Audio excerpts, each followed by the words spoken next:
हमारी संस्कृति, हमारे संस्कार सदा रहे हमारे साथ। भारत के महान ग्रंथों और काव्यों का संपूर्ण संकलन। सब्सक्राइब करें तिलक।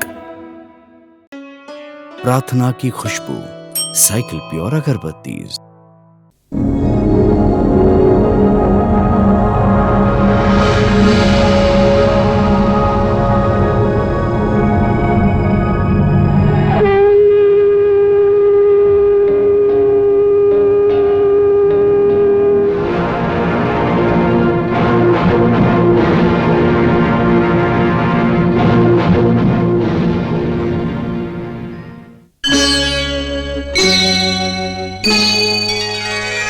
कृष्णा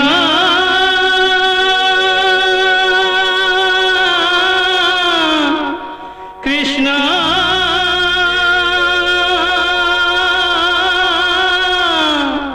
हरे कृष्णा हरे हरे।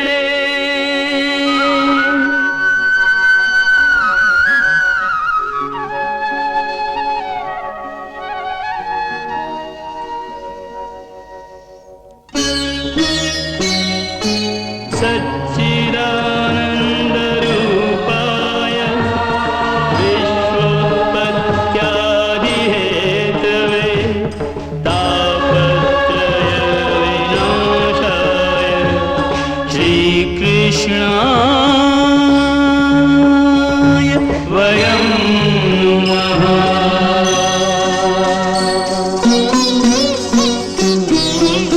श्रीकृष्ण गोविंद हरे मुरारे, हे नाथ नारायण वासुदेव। हरे कृष्ण कृष्ण राधे राधे कृष्ण कृष्ण हरे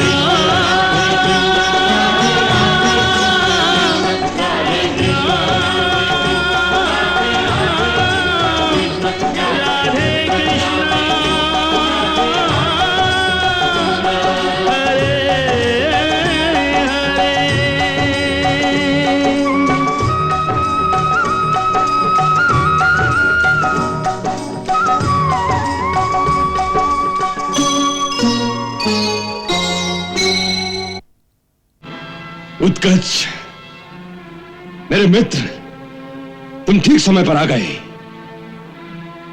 मैं सचमुच निराश होने लगा था। मुझे तो यही खेद है मित्र कि इससे पहले आपने मुझे क्यों न बुला लिया। मैं आपकी समस्या जानता और वचन देता कि आपका शत्रु कल प्रातः सूर्य नहीं देखेगा। हाँ।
यशोदा, ये सब क्या हो गया? क्या हुआ? क्या हुआ यशोदा? ये छकड़ा कैसे उल्टा हुआ? पता नहीं, हम तो लल्ला को झुला रहे थे। सहसा ही एक चर्र की भयानक ध्वनि हुई और ये शकट आकाश की ओर उछला, फिर गिरकर टूट गया। परंतु इसे ऊपर उछाला किसने? लल्ला ने। लल्ला ने? तेरी बुद्धि तो ठिकाने है? मैं सत्य कहती हूँ, मैंने यही देखा कि लल्ला ने पैर का अंगूठा लगाया और ये शकट ऊपर उछल गया।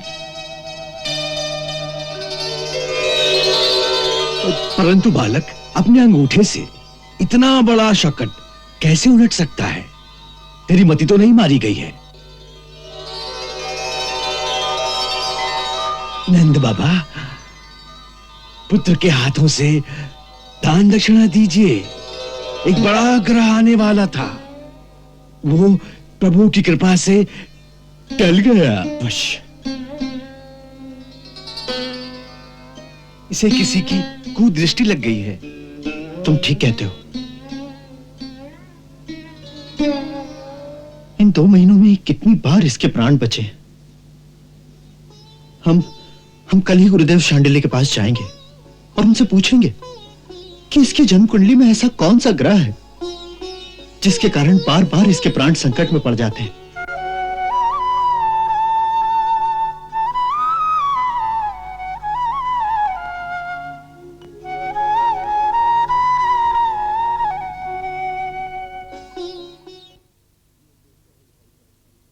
ये तो स्वयं संकटहारी है। इनके प्राणों को संकट में डालने की शक्ति किसी ग्रह में नहीं है। फिर क्यों बार बार ऐसी बाधाएं आती हैं मेरे लाल पर? गुरुदेव, मैं बहुत डर गई हूं। कोई ग्रह शांति का उपाय कीजिए। आपने इसकी जन्म कुंडली तो बनाई होगी ना?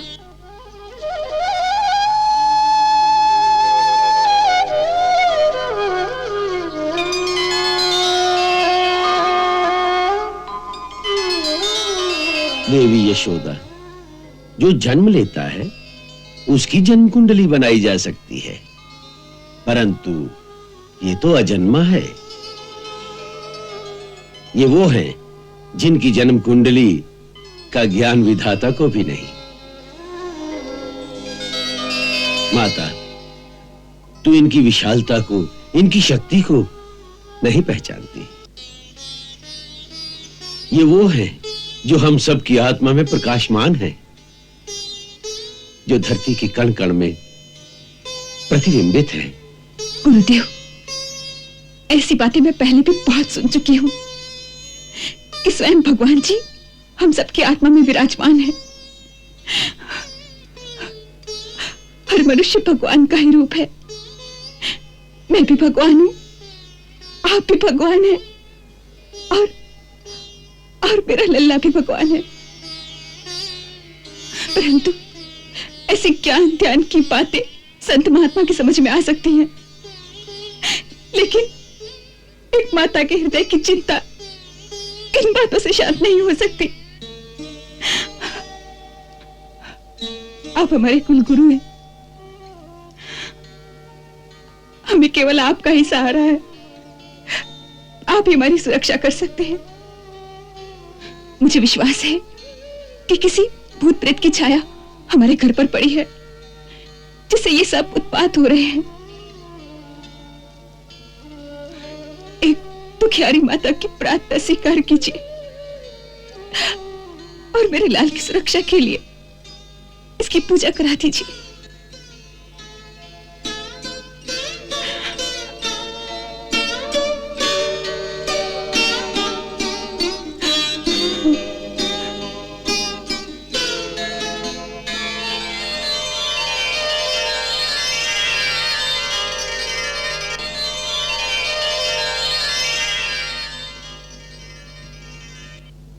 अच्छी बात है, जैसा तुम कहती हो, इनकी पूजा ही कर लेते हैं।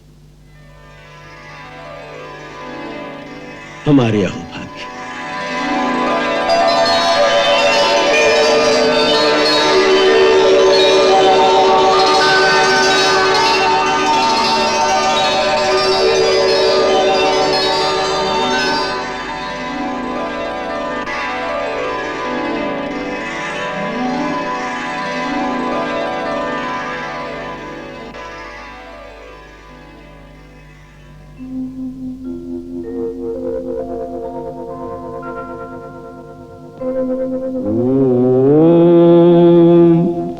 सहस्रशीर्षा पुरुषा सहस्राक्षा सहस्रपात् स भूमिगुं विश्वतो वृत्वा अत्यतिष्ठद्दशाङ्गुलम् पुरुषे वेदं सर्वं यदभूतं यच्च भाव्यम् उतामृतत्वशेषानु यदन्नेनातिरोहति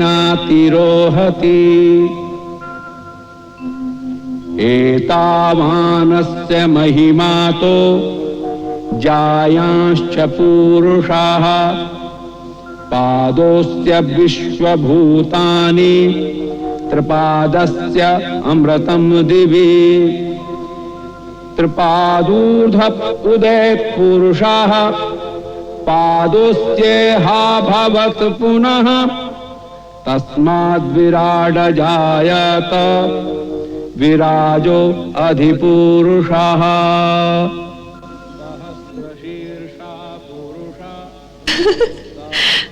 वाह, क्या लीला है आपकी। शांडिल्य मुनि से पुरुष सूक्त के मंत्रों द्वारा अपनी ही स्तुति करा रहे हो। राधे, ये सूक्त हमें अति प्रिय है। इसे स्वयं ब्रह्मा जी ने रचा था। विराजो अधिपुरुषः। नाथ, कहते हैं जिसके भाग्य उदय होते हैं उसी को आपके द्वारा मृत्यु की प्राप्ति होती है, क्योंकि आपके हाथों मरने वाले को तो परम गति प्राप्त होती ही है। उस क्रूर दैत्य उत्कच ने ऐसा कौन सा पुण्य कर्म किया था जिसके कारण उसने आपके श्री चरणों में मृत्यु पाई? उसने कोई पुण्य कर्म नहीं किया था। तो फिर? हमने तो अपने परम भक्त महर्षि लोमश की वाणी को सत्य करने के लिए ही उसका उद्धार किया था। वो कैसे? चाक्षुष मनवंतर में जिन दैत्यराज हिरण्याक्ष का उद्धार करने और पृथ्वी को समुद्र से निकालने के लिए हमने वारा रूप धारण किया था, ये उत्कच उसी हिरण्याक्ष का बड़ा लाडला पुत्र था। उसे अपनी विशाल देह पर बड़ा अभिमान था और ऋषियों के आश्रमों में बड़ा उत्पात मचाया करता था। एक दिन महर्षि लोमश के आश्रम में उसने अपने शरीर की रगड़ से सारे वृक्ष गिरा दिए।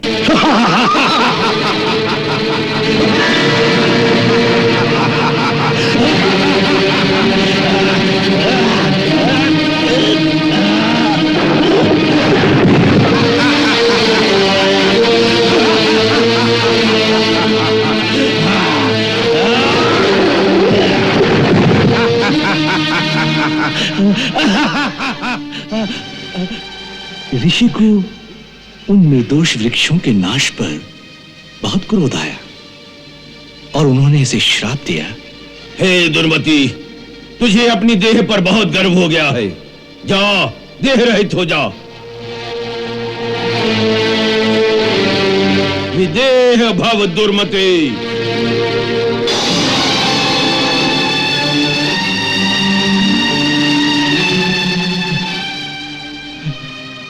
ये क्या हो गया? नहीं, क्षमा महर्षि, मुझसे अपराध हो गया। मुझे क्षमा कर दीजिए महर्षि, मेरा अपराध क्षमा करें। दैत्य स्वभाव के कारण मुझसे भूल हो गई महर्षि, परंतु ऋषियों का स्वभाव तो क्षमाशील होता है। मेरा उद्धार कीजिए। क्षमा कीजिए महाराज, क्षमा कीजिए। क्षमा कीजिए महर्षि, क्षमा कीजिए। मेरा उद्धार कीजिए। क्षमा कीजिए महाराज। मूर्ख बालक, मेरा श्राप तो अमोघ है, टल नहीं सकता, परंतु तूने उद्धार की प्रार्थना की है, सो उद्धार तेरा अवश्य होगा। अब तू इस वायु शरीर के साथ ही व्यवस्थ मनवंतर के 28वें द्वापर युग तक भटकता रहेगा। उस समय स्वयं भगवान श्री कृष्ण के चरण स्पर्श से तेरा पूर्ण उद्धार हो जाएगा।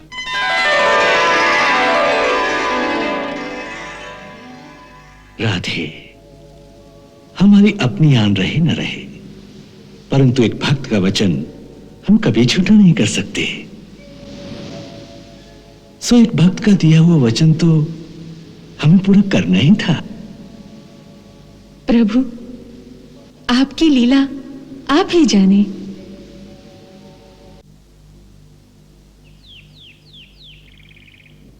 मैंने आपको यह सूचना देने के लिए यहां बुलाया है कि महामुनि गर्ग हमारे महायज्ञ की पूर्ण आहुति के समय यहां आशीर्वाद देने पधारेंगे।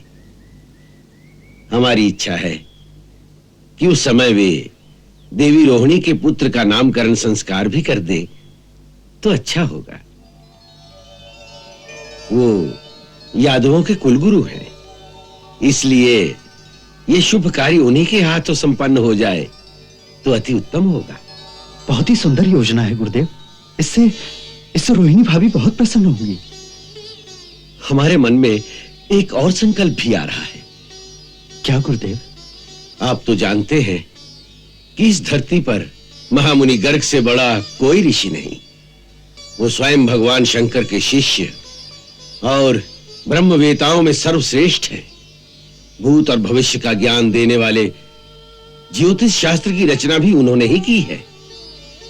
वो हमारे लिए भी भगवान की भांति ही पूजनीय है।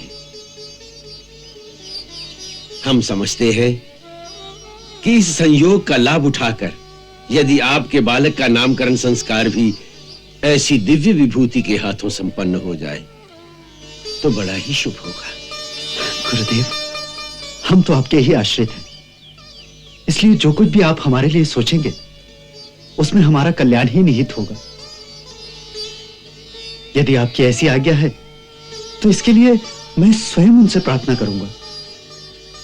अवश्य, और मैं जानता हूं वो इसे स्वीकार भी कर लेंगे।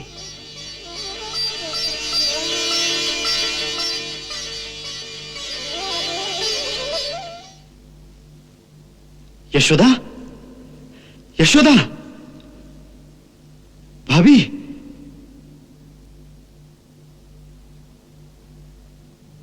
भाभी, बड़ा ही सुखद समाचार है। क्या बात है? बड़े प्रसन्न दिखाई दे रहे हैं। आप तो गुरुदेव से मिलने गए थे ना? हाँ, और उन्होंने ही यह समाचार दिया है कि आपके कुलगुरु महामुनि गर्ग स्वयं गोकुल में पधार रहे हैं। गुरुदेव ने कहा है कि उसी अवसर पर भाभी के पुत्र का नामकरण संस्कार भी उन्हीं के करकमलों से संपन्न करा देंगे। ये तो बहुत ही सुंदर समाचार है नंदराय जी। मैं तो न जाने कब से शुभ घड़ी की प्रतीक्षा कर रही थी।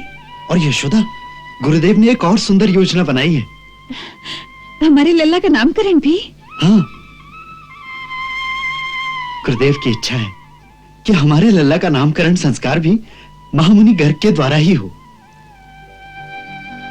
उनका कहना है कि इस समय संसार में महामुनि गर्ग जैसी दिव्य विभूति दूसरी और कोई नहीं। स्वयं गुरुदेव भी उन्हें अपना पूजनीय मानते हैं। हाँ, उनका कहना है इससे हमारे लल्ला का परम कल्याण होगा। सच? हाँ, इसीलिए वो स्वयं उनसे प्रार्थना करेंगे कि हमारे लल्ला का नामकरण संस्कार उन्हीं के द्वारा हो।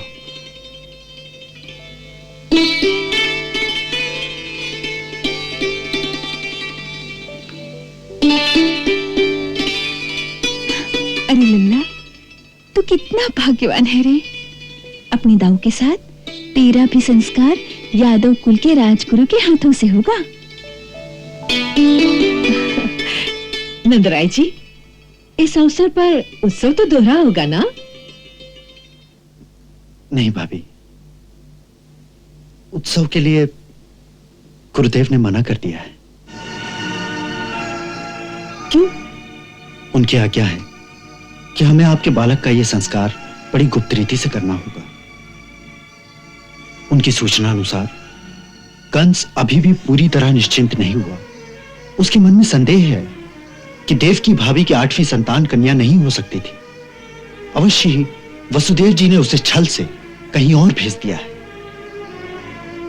उसी की खोज में उसके गुप्तचर गांव-गांव में घूम रहे हैं। यदि उसे यह पता चल जाए कि यादवों के कुलगुरु द्वारा किसी बालक का कोई संस्कार किया गया है तो वो उसे ही देव की भाभी की 8वीं संतान समझ लेगा। जिससे उस बालक पर बड़ा भारी संकट आ सकता है।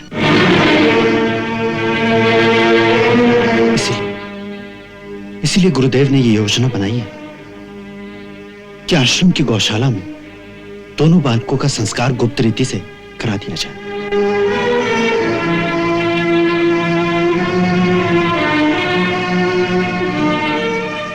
हे भगवान, हे प्रभु, तू ही हम सबकी रक्षा करने वाला है। हे देवी माता, तूने ही मेरी गोद भरने का आशीर्वाद दिया था। अब तू ही हम सबकी रक्षा करना।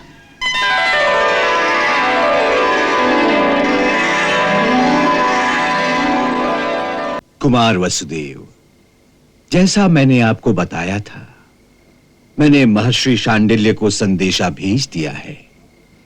उसके अनुसार उन्होंने एक यज्ञ का अनुष्ठान करके हमें उसमें सम्मिलित होने के लिए न्योता भेज दिया है।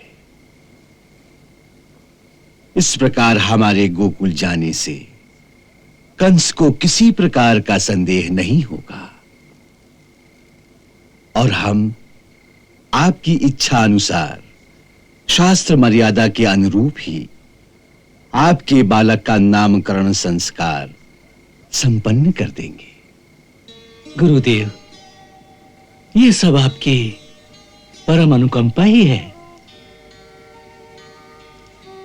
गुरुदेव, मेरे पुत्र को मेरी ओर से भी दीर्घायु होने का आशीर्वाद अवश्य दीजिएगा।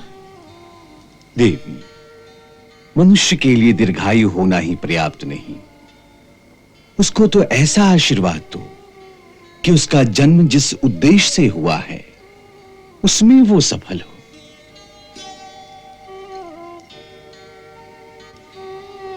आपका कथन उचित है गुरुदेव, परंतु मां के हृदय में तो पुत्र की आयु की कामना ही सर्वप्रथम होती है। और फिर उस माता का हृदय जिसके 6 पुत्र जन्म के साथ ही काल के मुख में समा गए हो, उसके लिए तो पुत्र के जीवन के एक एक दिन का मोल केवल एक मां का हृदय ही आंक सकता है।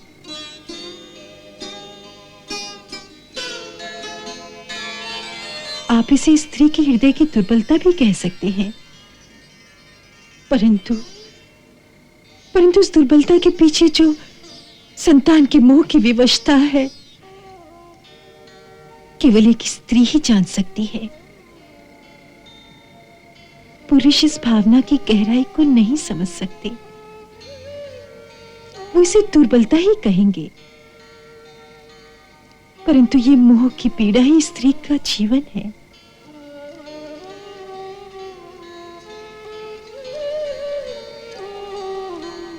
नहीं देवी, हम इसे स्त्री की दुर्बलता नहीं समझते।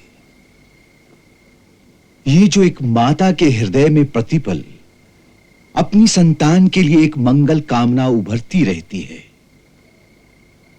वो तो निर्मल प्रेम का एक ऐसा दिव्य रूप है जो पूर्णतः निश्चल है, जो स्वार्थ रहित है, जो एक झरने की तरह निरंतर बहता रहता है। सच्चे प्रेम का ऐसा दिव्य झरना सारी सृष्टि में मां के हृदय को छोड़कर और कहीं नहीं मिलता, और इसीलिए मां का आशीर्वाद प्राणी के लिए सबसे बड़ा कवच होता है। मां का यह निश्चल प्रेम ही प्राणी की सबसे बड़ी शक्ति है। इसीलिए जो अभागा अपनी मां का तिरस्कार करता है, वो इस संसार में कभी विजयी नहीं हो सकता। सो हे देवी, हमारी बात को अन्यथा मत समझो। हम तुम्हारा ये आशीर्वाद तुम्हारी संतान तक अवश्य पहुंचा देंगे। माता का और क्या आदेश है।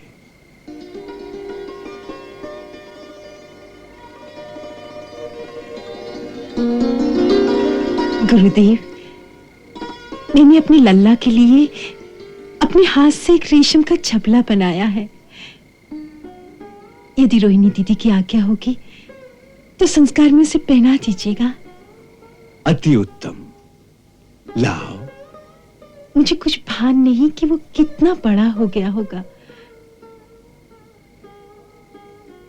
आप दिव्य दृष्टि वाले हैं, आप ही बताइए कि ये पूरा आएगा या ये? मां तो आत्मा की आंखों से ही अपने बालक को देख लेती है। मां से अधिक साधु की दृष्टि नहीं हो सकती। ये तुमने अच्छा किया जो दोनों बना दिए। दोनों मुझे दे दो।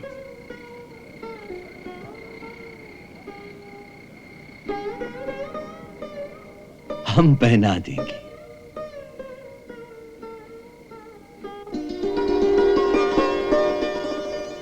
धन्य है आपकी लीला प्रभु। मां की आत्मा में भी ऐसा दिव्य ज्ञान भर देते हो कि अनजाने में भी उसके हाथों सारे कार्य ठीक ही होते हैं। मेरे गुप्तचरों ने सूचना दी है कि आज प्रातः महामुनि गर्गाचार्य यमुना नदी पार करके गोकुल गए। गोकुल में? कहां? किसके पास? महर्षि शांडिल्य के आश्रम में। किस प्रयोजन से? समाचार है कि बहुत दिनों से शांडिल्य आश्रम में एक यज्ञ हो रहा था। आज उसकी पूर्ण आहुति गर्गाचार्य के द्वारा ही संपन्न होगी। यह तो साधारण बात है। महाराज, वैसे तो इन आश्रमों में इस प्रकार के यज्ञों का होना साधारण बात है, परंतु क्या? वहां गर्गाचार्य का जाना विचार योग्य बात है। अर्थात ये कि गर्गाचार्य वसुदेव के कुलगुरु हैं और पिछले कुछ दिनों में वसुदेव कई बार उनके आश्रम में जाते देखे गए हैं। फिर इसलिए सेवक के मन में एक विचार आ रहा है कि महाराज के मन में जो ये संदेह है कि वसुदेव का 8वां बालक छल से गोकुल में पहुंचा दिया गया है, तो गर्गाचार्य का वहां जाना कहीं इसी के संबंध में तो नहीं?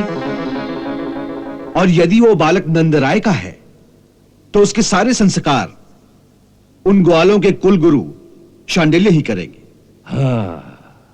परंतु यदि वो बालक वसुदेव का है तो वसुदेव की अवश्य यह इच्छा होगी कि उनके पुत्र के मुख्य संस्कार उनके अपने कुलगुरु गर्गाचार्य के द्वारा ही हों।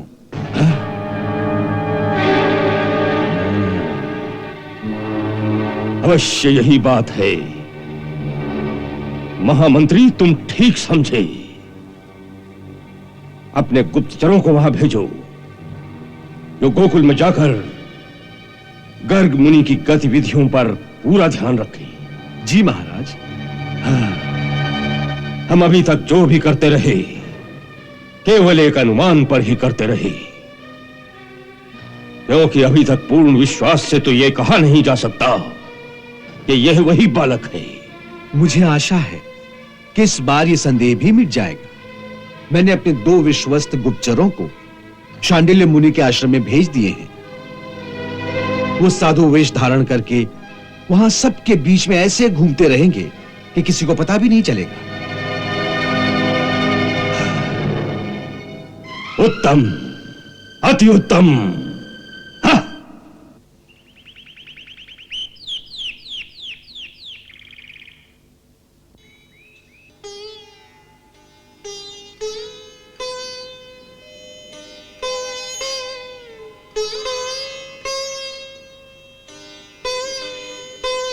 प्रभु, देवी रोहिणी और नंदराय दोनों बालकों को लेकर आ गए हैं।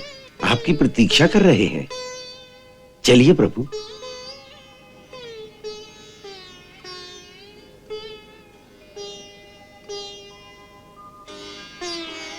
क्या सोच रहे हैं भगवान? मैं कितने युगों से यदुवंश की कितनी पीढ़ियों की पुरोहिताई केवल उस क्षण की प्रतीक्षा में करता आ रहा हूं, जिस क्षण का मुझे उस पूर्ण परमात्मा के बाल रूप में साक्षात दर्शनों का सौभाग्य प्राप्त होगा। आज कितने युगों के पश्चात वो क्षण तो आ गया है, परंतु विधि की विडंबना तो देखो कि उस विराट स्वरूप का पहला संस्कार जो मेरे हाथों हो रहा है, उसे मैं कितनी संकुचित अवस्था में करने पर विवश हूं। मेरे मन में युगों से एक क्षण की कल्पना ऐसी थी कि नामकरण संस्कार के अवसर पर जब मैं उस अविनाशी नाम की घोषणा करूंगा तो तीनों लोग उस नाम की प्रतिध्वनि से गुंजारित हो उठेंगे। और देखो कि आज लौकिक कर्तव्यों और सांसारिक परिस्थितियों के कारण मैं किसी गुप्त स्थान पर गुप्त रीति से अपने प्रभु का नामकरण इस प्रकार करने जा रहा हूं जैसे कोई चोरी करने जाता हो।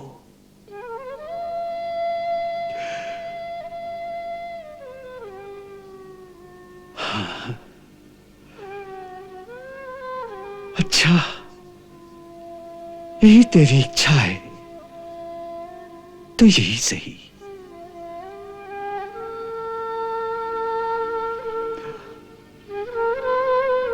महामुनि, कहां चलना है? भगवान, गौशाला में एकांत है। नंदराय जी वहीं प्रतीक्षा कर रहे हैं। चलिए, आइए आइए।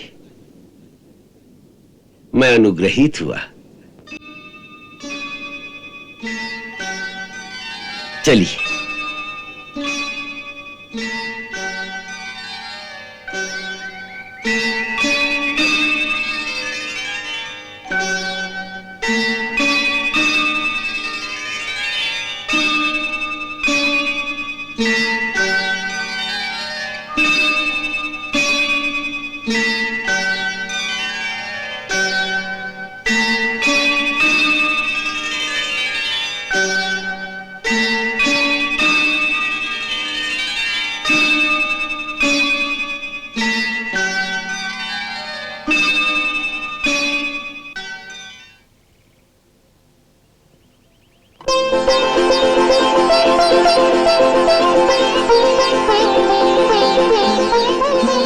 आज युगों पीछे मिले भक्त और भगवान,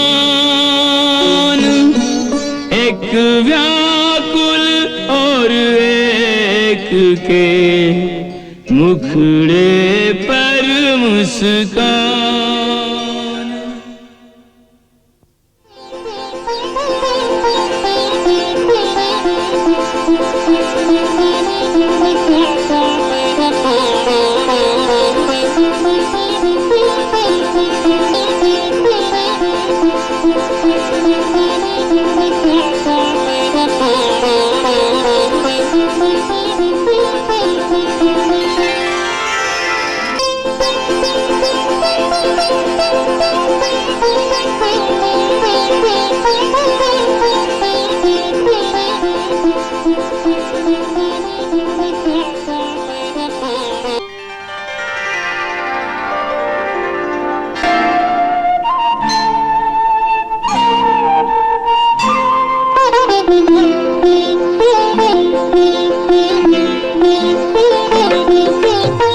बाल रूप देखे जो कन्हाई, मुनिवर ने सुध बुध बिसराई। हर्ष अपार हृदय न समाए, नैनन में आंसू भर आए। अंतर्गति जो भई लखी स्वामी, सो जानत बस अंतर्यामी।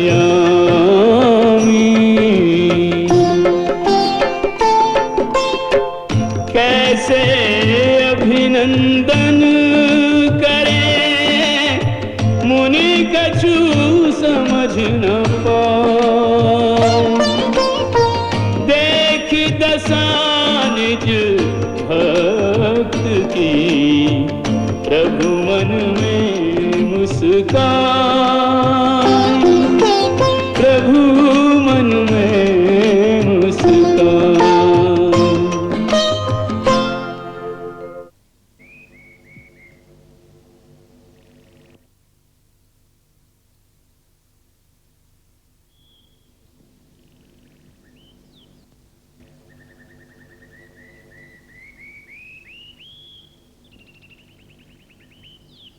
भगवान,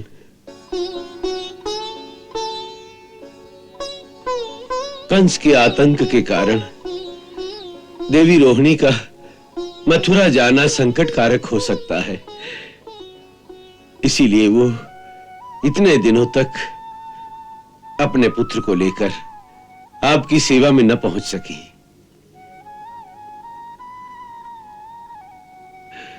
अब आपके श्री चरण गोकुल में पधारे हैं, तो उसकी अपेक्षा है कि आप उसके बालक का नामकरण संस्कार कर देंगे।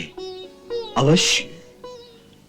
यदुवंश का कुल गुरु होने के नाते ये मेरा कर्तव्य है और अधिकार भी। आते हुए वसुदेव जी ने भी यही इच्छा प्रकट की थी, सो हम अपना कर्तव्य अवश्य निभाएंगे। कुमार वसुदेव जी की भी यही भावना थी कि कंस को यह पता न चले कि उनकी एक संतान गोकुल में पल रही है।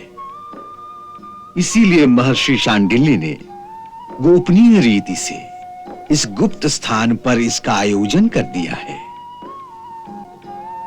महामुनि, मेरी भी एक प्रार्थना है।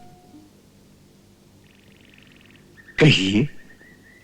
आप जैसी दिव्य विभूति का गोकुल में पधारना हम समस्त गोकुल वासियों के लिए जैसे एक आशीर्वाद है, सो इस आशीर्वाद का फल हमें मिलना ही चाहिए। इसलिए यदि आपके हाथों हमारे लल्ला का भी नामकरण संस्कार हो जाए तो हम कृतार्थ हो जाएंगे। परंतु नंदराय जी, ये अधिकार तो आपके कुलगुरु महर्षि शांडिल्य का है। सो भगवान, नंदराय जी की प्रार्थना में हमारी याचना भी सम्मिलित है। मैंने ही गोकुलपति को यह सुझाव दिया था कि यदि ये शुभ कार्य आपके कर कमलों से संपन्न हो जाए तो सर्वथा उचित और मंगलकारी होगा। सो हमारी भी यही प्रार्थना है। आप बड़े उदार हैं महामुनि। मैं होता तो ऐसा शुभ अवसर कभी न छोड़ता।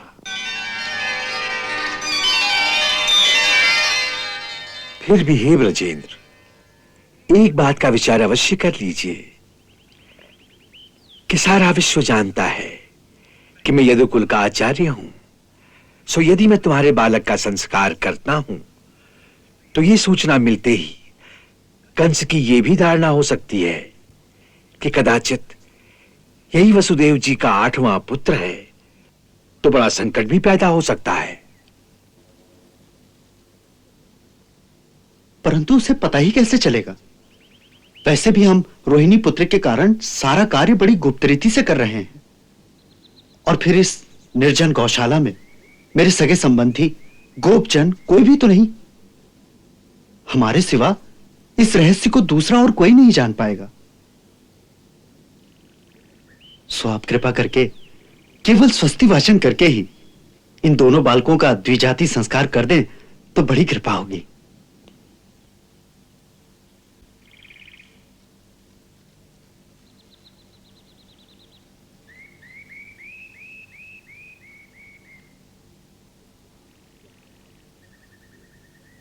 क्या आप इस रहस्य को गोपनीय रखने का वचन दे सकते हैं? अवश्य। अच्छी बात है। हे व्रजेश्वर, पहले मैं रोहिणी नंदन का नामकरण करता हूं।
तुला लग्न और स्वाति नक्षत्र के द्वितीय चरण में जन्म लेने वाला ये दिव्य बालक इतना शक्तिशाली है कि सारी धरती का बोझ अपने शीश पर उठा सकता है।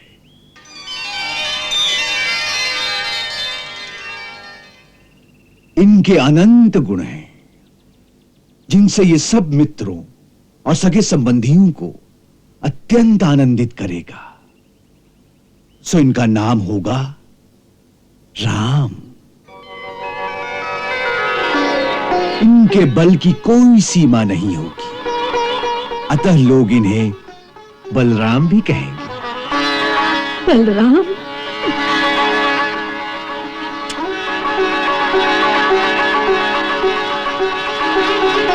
संकर्षण द्वारा रोहिणी के गर्भ में पधारे हैं, इसीलिए इनका एक नाम संकर्षण भी होगा।